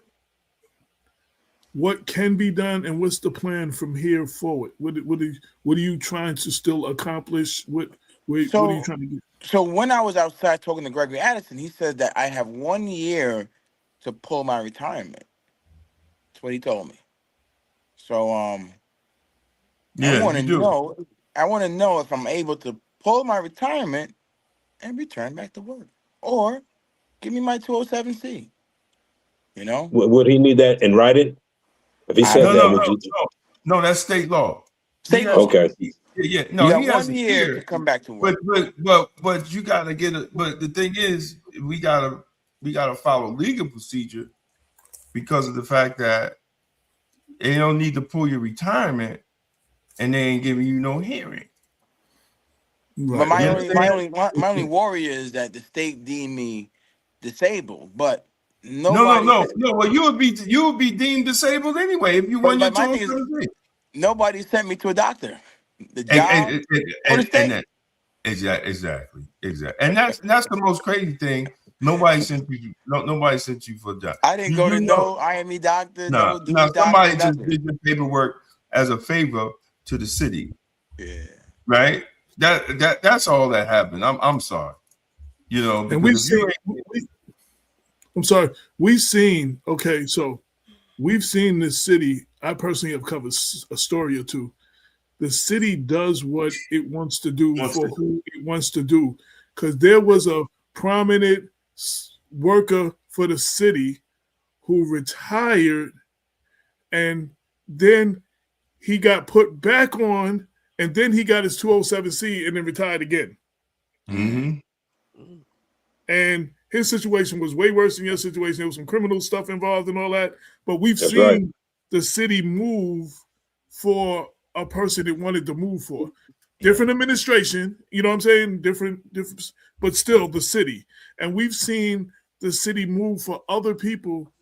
Because I've talked to, like, there's a lot of officers and people high up that will talk to me, like Jesse said, but off the record, like, yo, AJ, you can't, you know what I'm saying? Like that.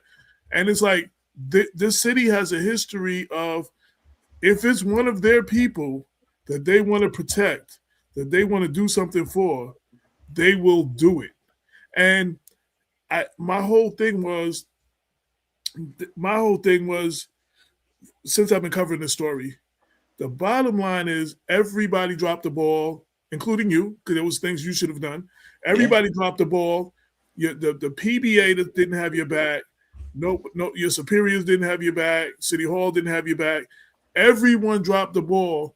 But here we are. We can continue still talking about who dropped the ball. Or we can talk about your current health situation. We could talk about how you showed up for Mount Vernon. And now it's time for Mount Vernon to show up for you. We hear from our elected officials that this is Mount Vernon. We take care of our own. You know what I'm saying? I hear this all the time. We take care of our own. This is not taking care of our own. You know what I'm saying? Yeah. And especially, again, I don't want to bring up the names of the other people because there was other administrations and stuff like that, and that ain't got nothing to do with this right now. But, yo, there was criminal situations, and that person was taken care of. You know what I'm saying? Up until he went to federal court, federal prison. He was taken care of. The last day he had to turn himself in. He was making overtime. Damn. Right. But he had retired, and then he pulled back his retirement, then got on 207C, and then went back out again. So, yeah. So things can be done if you want to do it. If it's who they want to do it for, basically. Right. And my whole thing is, this is bigger than you. This is the way I look at it. I'm not the only injured person. But we have a problem with getting people to join our department. And people who do join our department leave our department. Or they get arrested. If I was a candidate for officer and I'm looking at departments and I'm seeing what they did to you, yeah. There's no reason why I want to join the Mount Vernon Police Department. That's how they take care of their people. So you're right, exactly. At that situation that may cause them not to join because of how this was handled and how you are being handled. And so it has a lot of unintended consequences to the situation. And it's my whole thing is there are things that can be done, and there are mountains that can be moved when you want to move them. What is Mount Vernon prepared to do now? Because again, and not to sound too bleak, if you lose your health insurance, eventually, and you got dialysis keeping you alive, eventually this is going to kill you. Like it's a death sentence on you by taking away from you. That's what I was like. It's like it's like sentencing you to death. Like, I'm sorry to use harsh words like that, but literally that's what my opinion was from the beginning. My perspective was. So we're going to keep continuing to speak. We're going to continue to shine light. I mean, there's still things you got to do you got to do. Yeah. But we're going to continue. I'm glad that I feel healthy now, so I can move around. But before, what did I say to you yesterday? What did I say to you yesterday? I said, you look good, though. Yeah, I feel great. Out of the last 4 times I've seen you, you look the best you've looked. Yeah, like, I feel great these days, man. I don't know what you're doing differently, but you had a little energy. You were, you know, you looked. That's the first thing I told you yesterday. I said, you actually look good. Like, you know. I feel good. My face is clearing up, you know, but I still got a long road ahead, you know. I have a rare blood type, so it's going to be very hard to find a kidney. But luckily, I almost had one 2 months ago. But it was prepping me to go to surgery, and when I went upstairs, my blood test came back. I had coronavirus. Jesus. So they Man, you better start walking around with some masks on, man. Nah, I do. You know, but I can't breathe in that shit. And that's the other thing. I get lightheaded. I can't drive with that motherfucker, man. That's the other thing that bothered me too. If you would have lost your benefits, that makes you that'll make you not a candidate for getting a kidney. Yeah, I wouldn't be able to use Mount Sinai because they don't really accept just Medicare, you know. Wow. So. Wow. But hey, listen, man, we got to keep it up. Go ahead, Jesse. Yeah, we you know, I got some ideas. You know, I like to, you know, shake the hell out of a tree now and then, and definitely going to call out the city council and the mayor, putting pressure on them. Some national attention, which was already there, but don't give up the fight. I got your back. Damon got your back. AJ, young lady got your back, and we're gonna be there. I have a personal problem because for them to not even give him a hearing, like you say, right? Not even all the paperwork, attended, went, you know, Golson said, he told me, we're going to work it out. He's going to get it. But to find out that they deny him even to say why or say why not, just shut the front door. And like I said, Derek, protect this earth. Damn, your wife, a law officer. And I have a problem with that, not really taking care of their officers. Y'all go out in the street, hard work, emergency calls, backup, all that. It's a problem. In the city, the officers that are here now, see the way they're being treated. It's a problem. City workers as well, the same damn thing. A lot of them going through the things here, but this is personal. So now, the hell with all these damn photo ops. Open up these small businesses. It's not moving anything. Trying to make ourselves look good. I have a problem. Take care of yours. When we have emergency, who do we call? Mount Vernon Police Department. They're there. That's right. You never know what you're walking into. Yeah. But to shut the front door on you like that, they're not even giving hearing. The reason, excuse why not to, it's a problem. There's a lot of problems that the city has, and this is a major one. So basically, I had other issues yesterday, but that was the main topic right there, trying to bring people out. I had 2 interviews last week. I didn't put it out there. It was about you, Derek. Yeah. 2 newspapers. Yeah. Okay. One from DC, one here. Yeah. So this week, I'm going to talk about it. Hopefully they get involved. They still got time. I guess Damon going to let you know if you pull that retirement or not, but total BS that they treated the way they treated you. If they're doing that to you, what other officer they're going to do to next? That's a problem.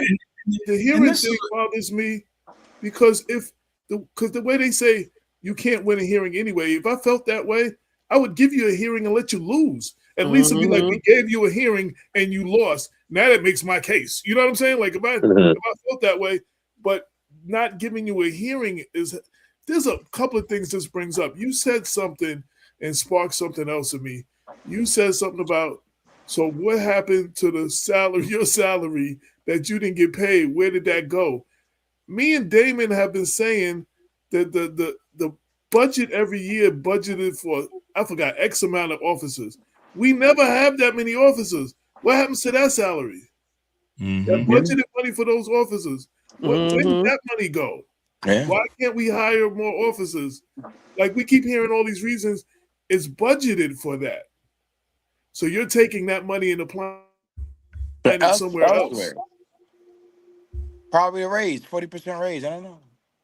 Well, yeah, they all agreed to it and gave themselves raises. But like I said, waking these damn people up in the city of Mount Vernon, stop voting for friends, family, people I grew up with, who I went to school with. Oh, she know my mother. That's my cousin's friend. All that, and that's what goes on in the city right here. Like I said, my job, it's not even my job, I'm retired, is to make people aware. People need to wake up. They're starting to wake up. You can't vote that in. You know, people around us, the cities around us are thriving and moving forward. Only in Mount Vernon we got these problems. You don't hear that throughout Westchester and other cities, but us, because the voters let it happen. They keep saying, doing the same damn thing, voting in their friends and family members. That's why. There you go. And people are tired of that shit. Excuse my language. We're only 4 I'm square tired of miles. it. We're so small. But Jesse, wait. So I'm going to make a correction on what you said. They tried this ish in other, but the people shut it down. They've tried it in Yonkers. They tried it in New Rochelle, but the people in Yonkers ain't having it. You know what I'm saying? Like that's. But they've been trying. They've been trying little things out there. The people shut it down. They come. Yeah. They step out. They will pack city council room. There's been some heated situations where like a fights have broken out in city council rooms. Like I mean, like yo, the people will shut it down. They will not allow you to do it. And see, that's the thing. The we the people part, we can blame as much as we want on the leaders. The leaders are there because we hire. We literally hire. We put them in place. You put them in place. Your taxes pay their salary. The commissioners, as Damon said, work at the pleasure of the mayor. And we've seen that because when we had commissioners and it was no longer the pleasure of the mayor, they no longer were commissioners. We've seen how many of those we've seen over the years. So right. So, you know, but the people have power that they don't use, and we hand over our power to everybody else. That's a failure of the people. That's one of the things you were saying here, Jesse. The people have to speak up. The people have to be sick and tired of being sick and tired and complain and make their voices heard and make these people's lives miserable until they do what it is that we want them to do. And nobody is going to do was good. We never got nothing as a people because it was the right thing to do. We got it because people fought tooth and nail by any means necessary to get it happening. And now we sit on our laurels and just think people are going to do stuff for us. We got to move ourselves and do it ourselves. What part of the game is that? Ain't nobody doing nothing for you. Ain't nobody fighting for you if you're not fighting for yourselves. No, ain't nobody giving you nothing if you ain't speaking up for it. So the people, that's who, like, we got to stop just blaming these elected officials. The people, you're not doing your job either. Well, we're blaming elected officials. The people vote them in. And no, basically, I got that part. I was just saying, but I wanted to put the people, like, I wanted to let them off the hook. That's all. They're not listening to us now. Once you vote them in, they turn it back. The blinders on. They're not hearing us. That's because they know we voted them in, and they could do the hell what they want. That has to change now. So I understand what you're saying, AJ, exactly. And they're doing what they want to do. We go to city council meetings. I don't go because we're looking to that matter. We'll talk about it later. And then you don't hear nothing again. So the best way to do is shake the hell out the tree, put pressure on them. And that's going to happen soon. You're going to see some movement a little bit. Ordinarily, like I said, I got a big pair of boots I'm going to put on. So you're going to see Jesse move a little different. You know what else is different between Mount Vernon and the cities around us? New Rochelle is not a one-party city. Yonkers is not a one-party city. They're Republican city council people. Like the Democrats can't just move unilaterally. They're not a one-party city. That's another part. That's another thing difference between us and New Rochelle and us and Yonkers. You know what I'm saying? So basically, they watch each other. You know, see what each other's doing. And the other difference is districting for the city council. Both Yonkers and New Rochelle have districts. So at one point, at one point there was 3 or 4 city council persons all living in the same district.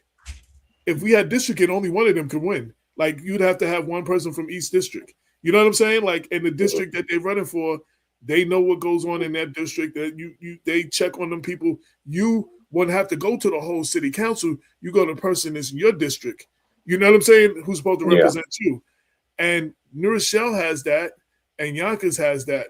Now, I'm not saying that's the better way to do it, but you see that they're thriving, and that is another difference between us and them. So I'm just putting that out there. Like, you know what I'm saying? You do with it what you want with it, but, you know. Well, people got to wake up and decide, put the right people in those seats.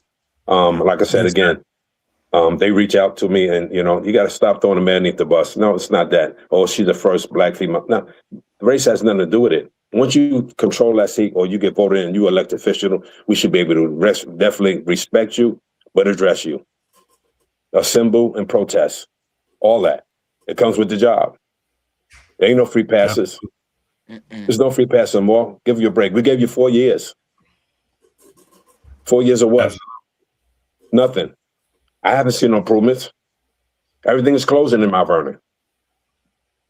Mount Vernon Police Department issues. The taxes, building department, board of ed, parking garages, the library, quality of life issues. All of that is on the plate of the mayor. And nothing is being addressed but photo ops and cutting small ribbons. Things got to change. And then you got wait, and then in the same department, you got 3 officers arrested in a 3-week period. Yeah. And she has not addressed one. She has not came out from the city hall with the city council members and stood in the front and addressed it. Isolated incident. This won't happen again. We understand what happened. You just gave him a plaque. She has not said anything about the shooting, the van shooting, the gun selling, the stalking, nothing. Oh, don't forget! Thanks for. She hides from that. The shooting where the person had the gun on him. Yeah, that has not been fully addressed either. Nothing. I got busy and I hadn't followed up on that. But thank you for reminding me about that. That's not leadership. That's not leadership. You take the good with the bad, you stand in front, you address the city. You address the taxpayers, the homeowners. You let them know. Isolated incident, this happened. You can't say he goes to jail, he's innocent until proven guilty. But the thing is, when the shit hits the fan in the city of Mount Vernon, she disappears. You won't find her. But a bouncy house, hot dogs, cookout, photo ops, right there. Okay? People need to feel like I do. Tired of the BS in the city of Mount Vernon. Get ready in the end and have to find another mayor. Put city council members to understand to tell the mayor no. Put people that's going to take care of our officers. That's what's first. First responders, take care of them first. This city has a dark cloud over it. It's a damn shame that people accept it. They're comfortable with it. City's all right. It's going in the right direction. No, it's not. So hopefully they wake up.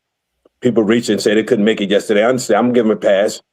But don't come on page and talk about issues and politics. Well, damn it, you had an opportunity. Put your boots on, big britches, whatever you want to call it. You could have came and got the mic. So we're going to help Derek. I'm going to stand by your side, brother. There's other ways to. I'm going to shake it.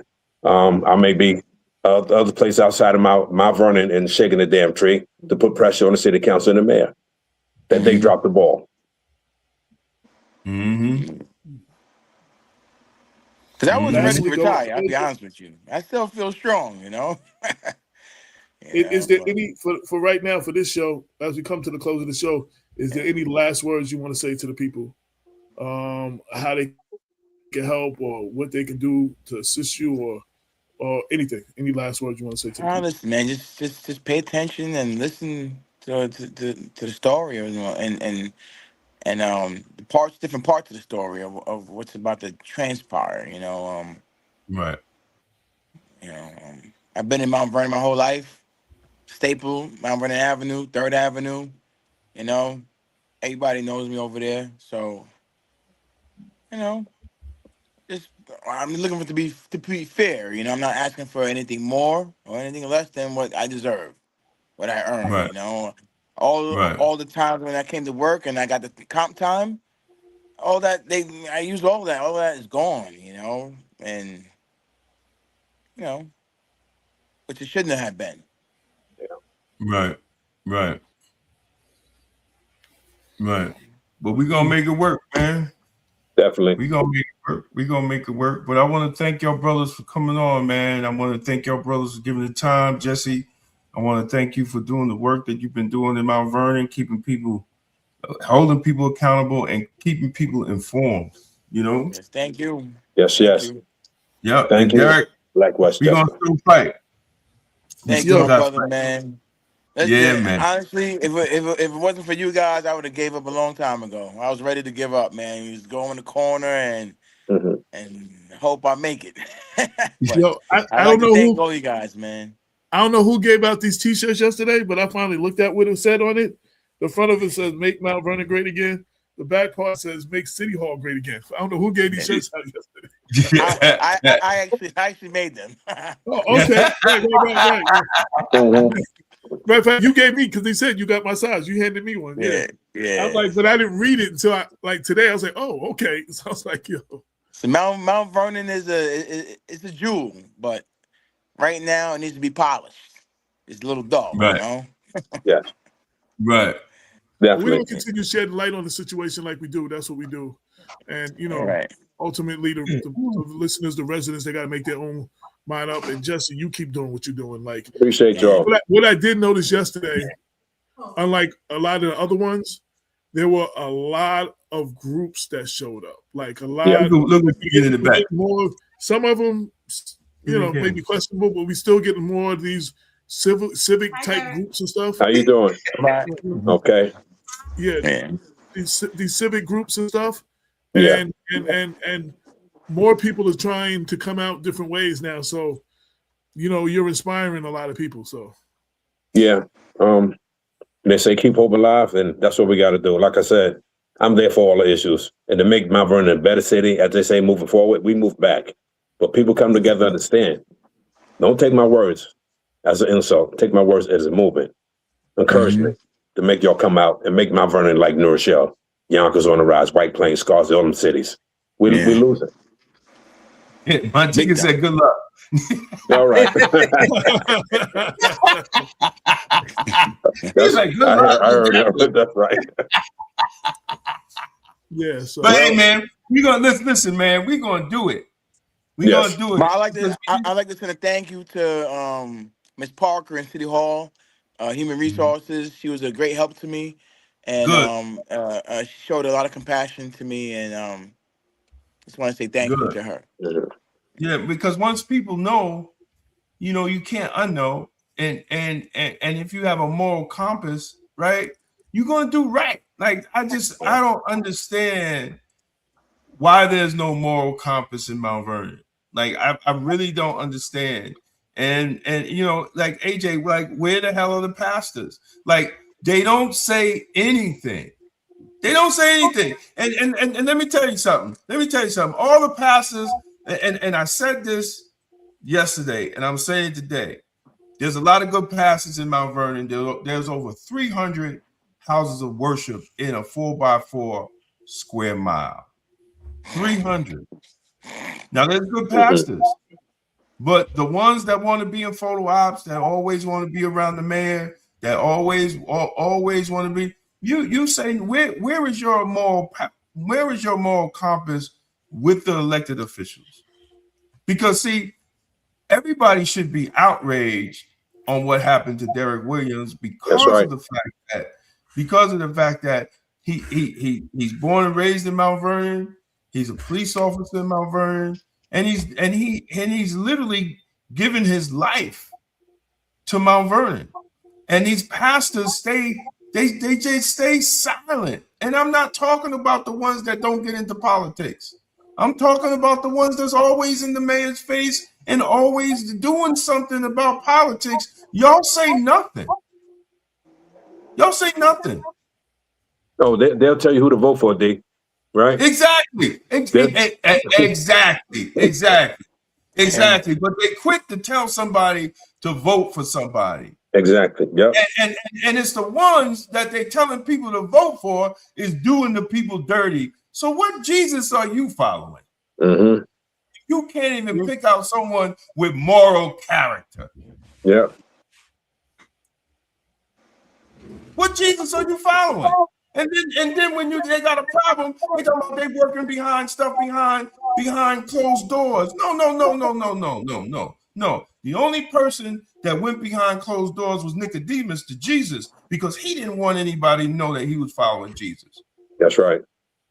So if you're working behind closed doors, then you following the mayor. You ain't following Christ. I'm gonna call it how I see it, and I don't care if somebody gets hurt, because the city is in hell, strictly hell, with all these pastors talking God, and the city look like hell, and it can't nobody tell me any different. Call it like you see it, because you're calling it exactly. You know, Can nobody tell me any different no more? Mm-hmm.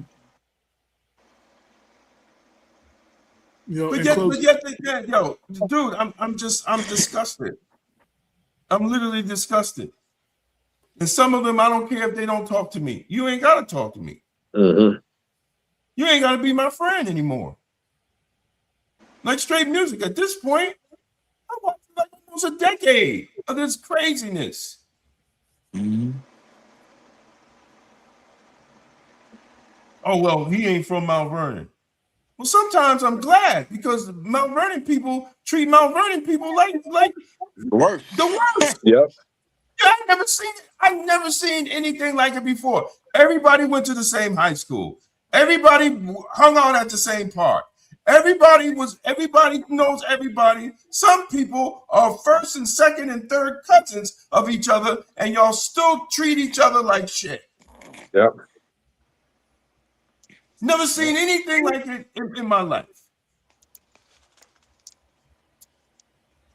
And some of y'all are related to each other. Yeah. That's what the crazy thing is.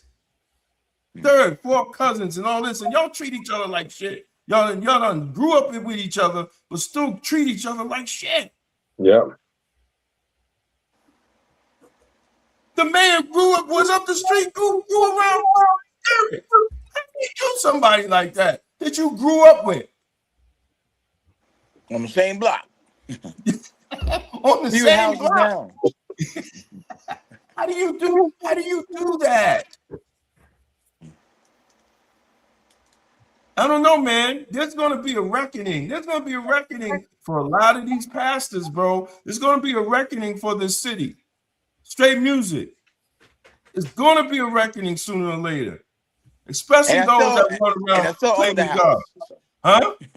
I still own that house. It's going to be a reckoning. I'm telling you. You just can't continue to treat people like this. Yeah. And the universe doesn't give you something back. If it haven't already gave you something back. That's right. Yo, Derek, this is just a yes or no question, and I'll talk to you offline about this. Yeah. Is there a developer that's close to the mayor that wants that property for some development they're working on? I mean, yes or no? Just yes or no. Is that what, possible? Okay. We'll talk offline, because I want to have my facts before I start making. I haven't really wrote that story because I don't have my facts together. But yeah, I'm not sure the relation, but it's the same name, so I don't know. You know how many people ask me, news people, nah, what's really going on? It can't be what's really going on with Dirk Williams for him not to get a hearing or deny the way the man's treating the city. What's really I don't know. They even know that there's something else to it. I'm saying it's personal. Exactly. Why though? Well, why put yourself in the middle? I don't know. It doesn't make any sense. AJ said he talked to you, so I'll leave it right there. No, we go follow up on that part later, because I want to have all my. When I do that, and if I do that, I want to be like bow. Okay. I'll give you all the transcripts to read if you want them. Okay, we'll talk.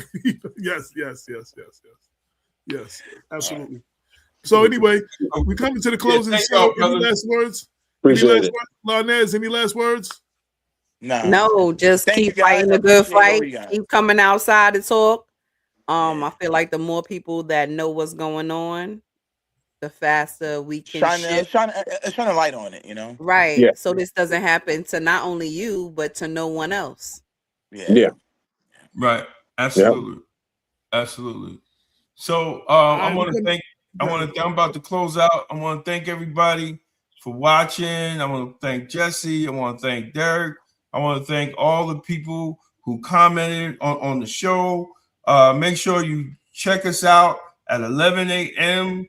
tomorrow. Meatless Mondays, and we're going to be discussing our health is a divine gift. That's 11 a.m. tomorrow, and at 8 p.m. is the publisher's desk. And I got my man, Alphesus Marcus, and from Harlem, and we are talking about crime, housing, education, and the real accountability in Black communities. That's 8 p.m.